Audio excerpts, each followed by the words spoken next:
podcast yang bakalan nemenin kamu menjelajahi dunia kuliner dengan rasa aman dan seru.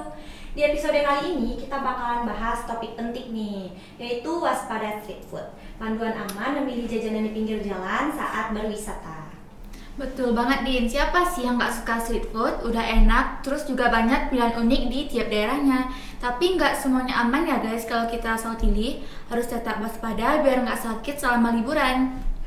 Nah, makanya hari ini kita kedatangan dua narasumber keren nih. Yang pertama tuh ada Vinka sebagai ahli gizi sekaligus penggiat edukasi keamanan pangan. Halo semuanya, senang bisa berbagi cara aman untuk menikmati street food karena ini sangat penting untuk mencegah keracunan makanan saat berwisata. Dan narasumber kedua kita ada Intan, seorang travel vlogger yang katanya udah nyicipin street food dari berbagai daerah nih. Halo semuanya, senang banget bisa berbagi pengalaman di sini. Udah banyak banget street food yang saya coba, tapi nggak sedikit juga pelajaran tentang makanan yang seharusnya nggak saya coba.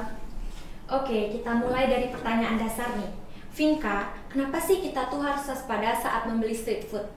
Karena street food itu kan biasanya berada di area terbuka, jadi lebih rentan terpapar debu, lalat, dan risiko kontaminasi. Nah, cara pengolahannya itu kan juga tidak higienis, jadi bisa memicu infeksi bakteri, diare, dan keracunan makanan. Saat berwisata kan kondisi tubuh kita kan lebih mudah capek, jadi kita tuh lebih mudah sakit. Betul, liburan yang awalnya buat senang-senang malah berujung oknum. Jangan sampai ya guys. Intan, sebagai orang yang sering jajan di pinggir jalan, apa sih tips cepat dari Intan untuk menentukan suatu tempat tuh aman atau enggak? Nah, tips dari saya selalu cek 3 hal. Yang pertama, ramai atau enggaknya. Kalau ramai, berarti makanannya enak. Yang kedua, kebersihan alat dan penjualnya. Kalau penjualnya pegang uang lalu pegang makanan, biasanya saya selalu skip. Yang ketiga, kebersihan airnya. Kalau airnya keruh, lebih baik minggir. Wah, tips lapangan banget tuh. Kalau dari sisi kesehatan, menurut Vinka sebagai ahli gizi nih, street food tuh aman atau enggak? Sederhana saja, misalnya makanan matang sempurna, tidak disimpan terlalu lama di suhu ruang, tidak berbau aneh, tidak ada lalat atau debu yang menempel. Pastikan penjual itu memakai sarung tangan atau penjepit. Ada nggak sih makanan yang harus kita waspadai saat liburan?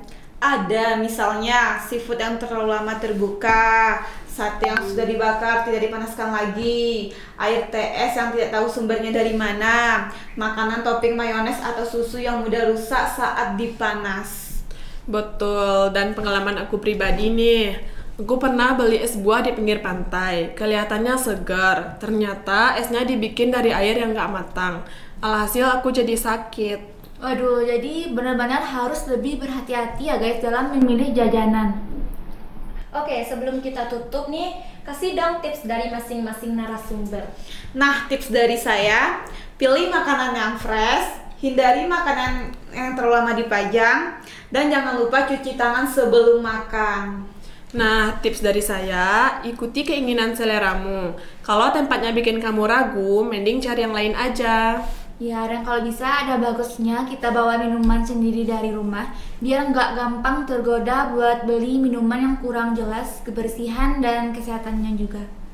Wah, mantap banget tuh. Terima kasih banyak ya untuk Intan dan Vinka atas sharingnya pada hari ini. Semoga Sobat Traveling tetap dapat menikmati kuliner pinggir jalan tanpa rasa takut, tetapi tetap waspada. Ya, sampai jumpa di episode berikutnya di Jelajah Rasa. Jaga perut, jaga kesehatan, dan selamat menikmati kuliner Nusantara.